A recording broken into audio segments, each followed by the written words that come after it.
All right, welcome everybody here in the press center for the Chevron Championship, and welcome Lilia, our defending champion. It's been a year now since your first major victory, and I'm just wondering what your mindset is like coming back to this place where you won a major last year. Yeah, I'm going to be honest. I'm not trying to put too much pressure on myself. I think I'm going to look at this tournament as a new opportunity to win, not put too much pressure of, trying to defend my title. I feel like that kind of comes up time and time again. But trying to enjoy myself out here. Played the front nine yesterday. Feel really calm out here. Good memories. So I'm looking forward to this week. As you sort of remember last year, does that help you in your preparation, remembering some of the good shots and moments that you had last year? Yeah, absolutely. I know I had a good first two rounds last year. Saturday didn't do much, and then Sunday kind of fought back my way. And it's a tougher golf course this year, I think, with the new greens, and it's firmer, and then some new added bunkers in different areas. I'm going to see the back nine later today, but I'm expecting it to play a little harder. Mm-hmm. I was just sitting here talking to Megan earlier about how you sat in the scoring area for maybe 30 minutes last year after you finished your round. Yeah. I was just wondering what you thought about, or if you remembered what you were thinking in those moments where you sat here just waiting for it to end. I think it was cold, and I was a little worried about my back, and it was actually really clutch last year. My physio was actually out of here on our way to Dallas, and I think after 30 minutes of her on her drive there, she turned around and she came back, and she had enough time to help me on the range and get ready for the playoff. Awesome. I'll open it up starting here with Sarah to some questions. Yeah. Lilia, this was a gritty victory from you last year. It took a lot of tenacity. What did you learn about yourself in that moment when that putt dropped, when you won your first major? That you're never really out of the tournament. I think I'm a bit of a perfectionist. If I hit one bad shot, or if I don't birdie a hole that I think needs to be birdied, you're really not out of the tournament. And it took kind of my caddy last year to put me in place. On hole 15 on Sunday, I remember just being so upset at my approach shot. I hit it to 40 feet, and then I got so upset. I was like, I'm not out here trying to make pars. Like, this is the last day. I only have a couple holes left. Like, why am I making pars? And then he told me to let it all out before I got to the putting green, or he wouldn't give me my putter. So that was good. And major tests for some players just hit different. And it's obviously winning 2 last year. What is it about majors that brings out the best in you? I think I typically enjoy a really difficult course. I feel like it really challenges the best parts of your games. You have to have everything. You can't, kind of find an easy way out of it. You have to have everything here. And just a year on, do you feel any different, or do you just kind of feel like the same old Lilia that, loves steak, loves her cat, and is out here just hitting a golf ball? I think I'm still trying to I think myself is the problem when I'm not enjoying myself out here. I'm still trying to find my peace out here and not get too upset when I don't achieve what I think I can. Go ahead Lilia. up here. Yeah. So you won this tournament last year. You also have won the last major played, and you're the number 2 player in the world. But given what's going on with Nelly Korda, given Lydia Ko chasing the Hall of Fame point, do you feel like you're flying under the radar right now? I typically like to fly under the radar. They've been playing great. I mean, this shows how competitive this sport is. Like, women's golf is not something to be taken lightly. There's great golf out here. I think more people need to watch us. watching the Masters was great, but I think people are really going to enjoy watching the Chevron out here. Following up on that, we've been talking a lot about what's going on in women's basketball and Caitlin Clark. So what do you think needs to happen for women's golf to have that kind of same explosion of interest? I think it's happening right now with Nelly. I mean, she's bringing so much to the table, just win after win, just having it, just everything together. And, she's done such a good job at it, just so well-liked and loved out here. She brings a big following. She's a great person, so just her, and she's kind of our Caitlin Clark out here. Lilia, how would you assess where your game is at coming into this major championship? Yeah, it's been a kind of rough couple months, I think, just battling with my injury. It's just been a little scary. I've definitely cried a lot on the range sometimes because my back just couldn't hold up, but I definitely feel a lot better than I did at PV and Phoenix, so I would say we're basically 95% there. If I stay healthy this week, I think I'll be able to do what I need to do. What has been the biggest challenge that you've dealt with in this early part of the year?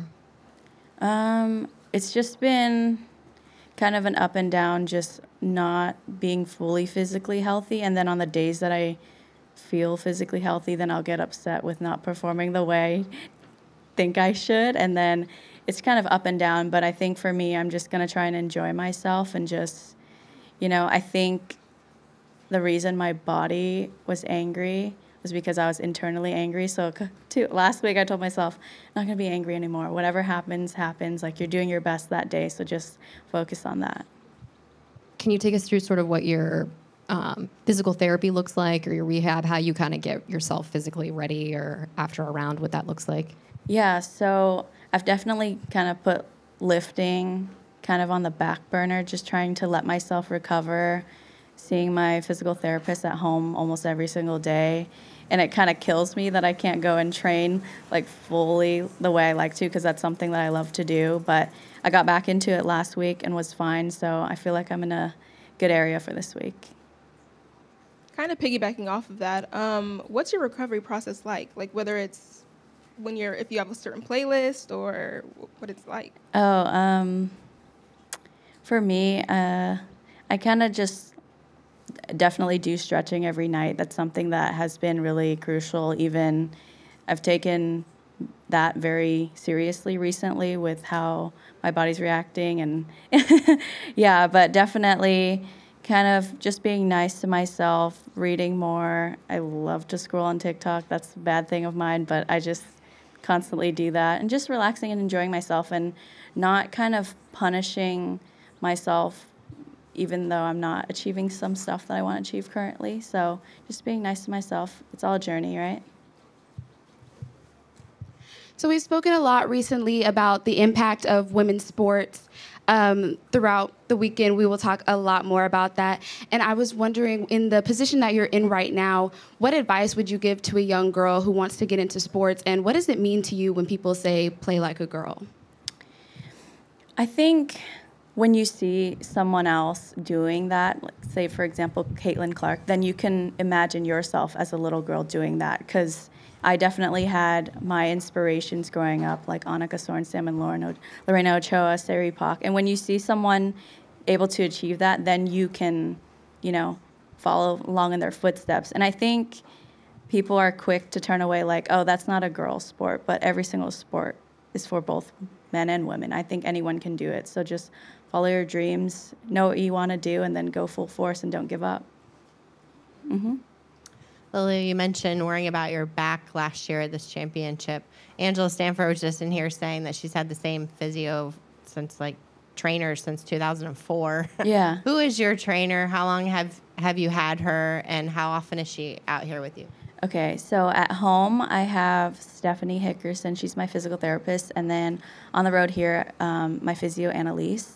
She's been a crucial part of my career, too. I actually started working with her in Arkansas in 2022 when my back gave out again there. So this is third time that we've worked through this, but every single time it's gotten better. And, yeah, I remember in Arkansas I wasn't sure if I was going to play that tournament, and I saw her for the first time. I got introduced to her by my caddy, and I saw her for the first time, and I was basically like, I don't think I can play this week. I don't think that. And it was, I think, Friday start in Arkansas, and she's like, hey, don't say that yet. Let's just keep going day by day. And then played Friday, and then ended up leading the first day, and then we just kind of never looked back, and she's been on my team ever since. Was that the first time you started having back issues, or when did it first start? Yeah, I think that was the first time. I think it was me coming back from Epson Tour 2, and I didn't know how to kind of formulate a team. I was just kind of seeing wherever my golf takes me. And then I realized, like, okay, the girls out here really take golf seriously. They have someone for everything, and those people make their lives easier. So I knew that's when I needed to kind of step up and add certain people to my team so that I can just play golf and think about that. Was it a shot in Arkansas that started it all, or?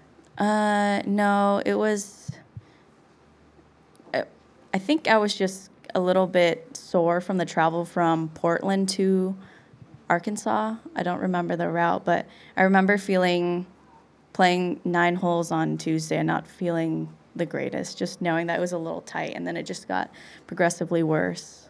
Yeah, I couldn't even sit in the car for more than like 10 minutes.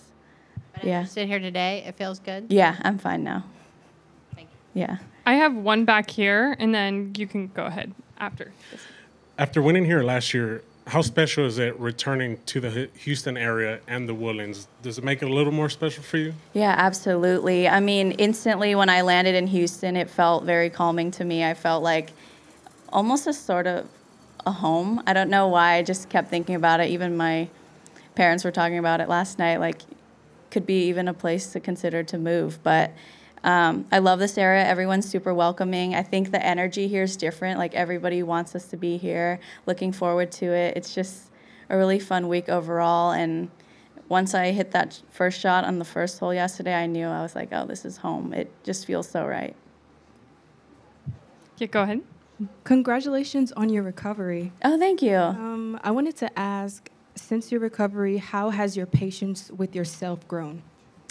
Yeah, I think it's been a rough ride for me. I feel like, you know, recovery is it's such a journey. It's up and down. Some days I'll be feeling really good and, you know, work out really well, feeling so strong, and then I'll have a good practice session, and then the next day it'll be cold, and then I could feel the pain while driving. And I think it kind of got to me one of the days last week, because it's scary when you can't do normal everyday activity without pain. That's when you're kind of like, oh gosh, if I go and play golf, something that I love to do and want to do every single day, but I can't even sit in a car and drive 20 minutes. Like, that's a scary feeling, right? But just basically, I think it's also your mindset. I think once I decided, like, okay, I think I'm internally angry. I'm not going to let that affect my body. I'm just going to let whatever happen. I have the best people around me, and they know that I'm moving well, so I'm just going to trust what they think. And how has your support system around you encouraged you?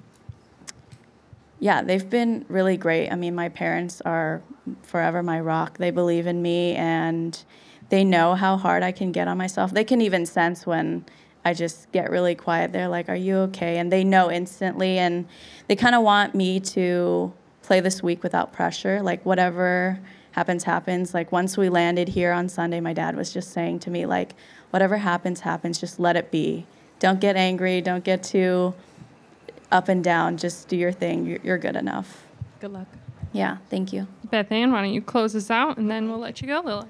So did you have any input on the dinner last night, the menu? Oh my God, last night was amazing. So there was kind of a communication, like unable to communicate too well, because I think when we all kind of decided to get together and have a phone call, I was in China, and then back stuff started happening. And so we just kind of just did a group chat, and I had told Chef Keller, like, hey, I really love steak, made it my personality trait.